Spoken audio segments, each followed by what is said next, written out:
Like there's a lot of lazy business owners, right? You make a little bit of money and you get lazy. There's a lot of lazy CEOs. Hey guys, how you doing? Joey Battista here. Hey, listen, if you find value in what you hear today, please subscribe or share it with a friend. Let's dive right in. So today what I want to talk about is 4 things that need to be connected in business in order for you to win. When I say connected, what do I mean? These 4 components all care about each other. You see CEOs, department heads, leaders, business owners, entrepreneurs, executives, and they live in silos. And that's what I truly mean about in order to get it done, everybody involved has to know what the numbers are. They have to not only know what the numbers are, but they have to know how everything comes together. And we'll go ahead today, what I'm going to do is I'm going to do something different. I'm going to start at the bottom of the list. Hey guys, what gets measured gets scaled. Listen, everybody knows one of the most common problems for an entrepreneur. They just don't know their numbers. So what I did is I created a CEO dashboard to help you out on your journey. Go ahead and click the link below and it's yours, absolutely free. Now let's get back to the video.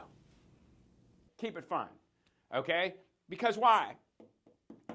It's going to have to connect to the desired financial outcome that you are looking for, right? We have a plan and we have a budget and we execute a plan within the budget. And what happens usually is we just keep going in order to try to hit that scale number, that magic number, because everybody's like, scale, scale, scale, scale. And then what happens? We lose efficiencies along the way that by the time we get there, the scale doesn't matter anyways. So it's important that every single thing is tied together along the journey. Then you get into the people. Are you communicating consistently with the people on a daily, weekly, or monthly basis the information or the activities that drive the outcomes that feed the financial statement? Do they understand this? Most importantly, as the entrepreneur or the leader, do you understand why they need to know? Right? That's what we're talking about here. A lot of times we have entrepreneurs and they have this high level of expectation for their people, but yet they're not leading in a way, managing in a way, or holding their team accountable in a way that can actually be beneficial to them or the organization. So if we back this into the financial piece of it, and everything's feeding the financial statement, and then obviously we have the people, then we get into marketing, okay? And marketing is really the lifeblood of any organization.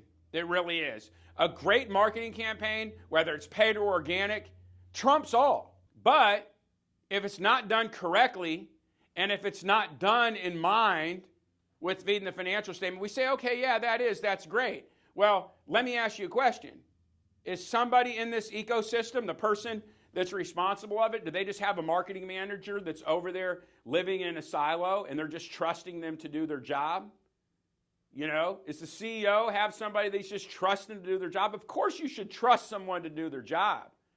But you should create a framework within the organization so that all this information is shared consistently and that the vision that's painted for the company, the department, the mission, the project is always communicated in a way that we need all of these to be playing their part in order to be considered a win. If you're mastering marketing, people, and I don't know how you can you can't really master your marketing if you haven't mastered your sales, right?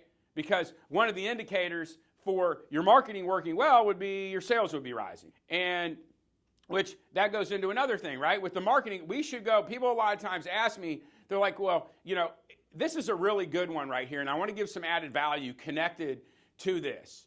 And it's really interesting to me because people look to defy the laws of gravity, okay? If you're looking at, you know, Instagram, YouTube, and someone has 3-4 million followers, that's not a relevant comparison to you. The results that they're seeing, you cannot hope to see those because they've already built a brand. So the reality is a lot of times when people go in and they're looking at these marketing budgets, they're going in and they're looking to defy the laws of gravity, basically do the impossible.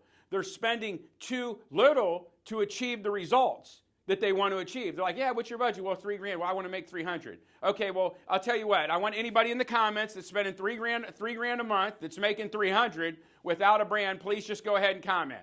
Because the reality is it's not happening. There's certain basic business formulas that a higher level, like forget about if Instagram or Facebook is working. That's great. Is YouTube ads working? Okay, great. LinkedIn. Okay, all this other stuff. And that's a marketing conversation for another day. But here's the thing that matters, okay, is there's actually a fundamental thing of how much money, if you're looking at the financial statement and you're tying it to the marketing, you can go ahead and you can make an ads, generally speaking, this ad spend will equal this. And then you just follow that number up till it breaks. Whatever your ROAS is, your return on your ad spend, whatever it is you're looking for, you just go ahead and you keep spending it until that number stops returning, because really, essentially, you're just buying cash. If I give you $100,000, you give me back $300,000, I'll do that. If I give you $2,000, you give me back $6,000, I'll do that. Well, if I spend $3,000 and it comes back $6,000, I'm like, well, wait a second, I realized I only have to spend $2,000. So it's optimized at the $200 spend, right? But you wouldn't know that if you didn't have it tied to the financial statement. See, if you were looking at the marketing, and the marketing individual was looking at it from the financial statement, now all of a sudden they're expecting it to break. And they don't stop when it's good. They stop when it breaks, right? You push, and then it breaks. But you wouldn't know that if it wasn't tied together. And if you weren't communicating it with your team, you wouldn't be able to come to the next part of it, which would be the sales. Because what if the numbers from a financial number we're not getting conversion in sales, but we're not intertwined and looking at them, and we're not optimizing these efficiencies, right? Like a lot of things, people are going there, oh yeah, that makes sense. Or maybe some of you are even saying, well, yeah, I do that. But are you doing it? And I can tell you, I know for a fact that people aren't doing it, because 99 out of 100 entrepreneurs that I talk to don't even have the capacity to where they understand why this should be done. My goal here is to explain to you that if you step back and you look at it from, you're a fifth person. You're not emotionally involved in none of these. Because when people live in silos, and you can't be lazy either. Like there's a lot of lazy business owners, right? You make a little bit of money and you get lazy. There's a lot of lazy CEOs. There's a lot of COOs. There's a lot of lazy department heads. This is the truth.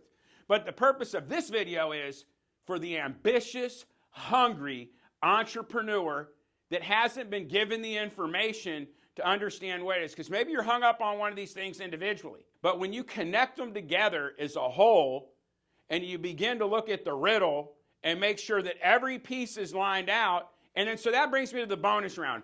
What's the easiest way to go ahead and do that? Well, you go ahead, you have KPIs for each one of these. You have a weekly meeting. You communicate on them. You hire coaches or mentors where you need help. And then you look for additional coaching opportunities with your team. Because if you're bringing them all together and you benchmark and you have a standard of excellence of which you operate by, you begin to agree on working on that. So the first challenge for everybody is going to be a couple things. One, if each one of these components represents one person, are these four people committed to working together to achieve, number 5, the desired outcome? Is the leader, whoever you may be, whatever your title may be, it's your job to get these people to commit to that. And then the second thing is now that you've committed to doing it, now you have to work together on a consistent basis forever. It's just the power of sharing it, going through it. So the thing is right now, if there's not a point where you're bringing this to a head every week, having a collaborative, constructive conversation, identifying coaching opportunities to work with your team, and when you hit a point where you can't go any further, going outside of the organization and hiring a coach or a mentor to bring you in that has the specialized skills that you need, if you're not doing that, well, guess what? You're unlocking opportunity. So hopefully today, my goal here today was to give you, at least share with you a thought track and a thought pattern and how you can go in there and look at it. You know, there is no silver bullets, right? It's a continual operational thing, right? Business is as much a science as it is an art. There's certain things that specifically work all the time, but then there's timing issues. And I would say that's one of the biggest things. But structurally, foundationally, the biggest thing that I'm trying to take, the biggest takeaway that I want you to do is look at things as if they're tied together. Because there's no organization that doesn't do these well that excels. Okay, so either which way, I hope you found some value here today. If you did, please comment, but share it with someone. I'd like to hear your feedback. Either which way, I look forward to serving you in the future, and I'll see you guys next time. Thank you and have a great day.